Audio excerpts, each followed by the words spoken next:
within our constitution for the purpose of their own political expression, personal political expressions. And also, you remember how we got our independence was not through following the law, was through defiance and against an oppressive governance.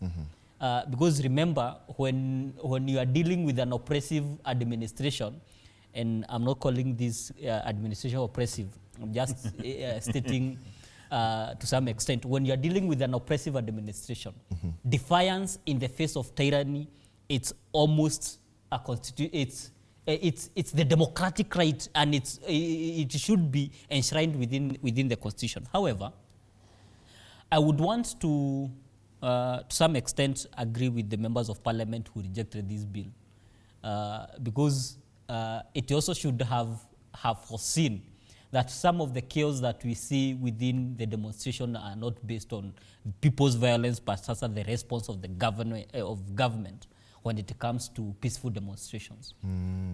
If we have a very violent, because we should not be having police officers during demonstration against the picketers or against the demonstrations, we should be having peace officers maintaining order and maintaining the rights of those demonstrating, so that they can ensure that traffic is controlled, they can ensure smooth running of businesses, they can ensure that both the citizenry and those who are demonstrating, they are not targeted, they are not bullied, they are not injured, and property is not destroyed. Okay. Our response towards demonstration should be measured. Our response towards picketers should be measured. And I think in our country, what we have seen is usually a mixture of how we respond to citizens picketing and demonstrating. And I believe that's why our learned friends from the National Assembly so it feels to reject this bill, because they also understood, and I might remind Mheshimiwa from Bere North that he should be welcoming criticism from the citizen of this country. And also remind the National Assembly that criticism from the citizenry of this country is not a distraction factor. It's a constructive factor. Because when the citizens are telling you that we do not want this, and they are screaming in the top of their lungs that we do not want this, and when they hear that you are not listening, they come to the streets, they come to the National Assembly, and they tell you we do not want this. It's because they are telling you, indeed, we do not want this. So listen to them. Before get there, listen to the people.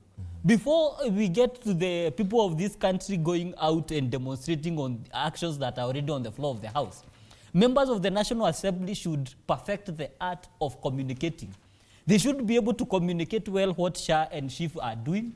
They should be able to communicate well about their oversight roles, not just saying yes to everything that comes from the from the executive, but they should be able to be criticizing this, take it to the people, do public participation, so that now the people are not against the National Assembly or even the executive. They are with them as they are implementing these regulations, as they are implementing this law. And so when I see an anti-demo bill in the floor of the House, I'm not looking at it, I'm looking at it as a shortcut. You do not want people coming to demonstrate because you are doing something unpopular. You should welcome the criticism that comes from the people, because it's a force that builds a good discourse, good policy, and good development for this country.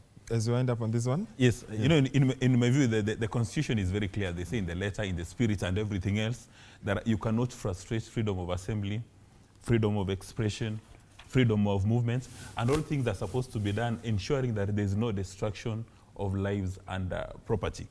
And all these are covered by various legislation, including the Public Order Acts. Now, these freedoms of assembly, expression, and determination is what made a strong democracy called South Korea survive turbulence last night. Because the president, in the middle of the night, he decided to declare martial law. But the members of the National Assembly in that country, members of parliament, they did a vote as they were doing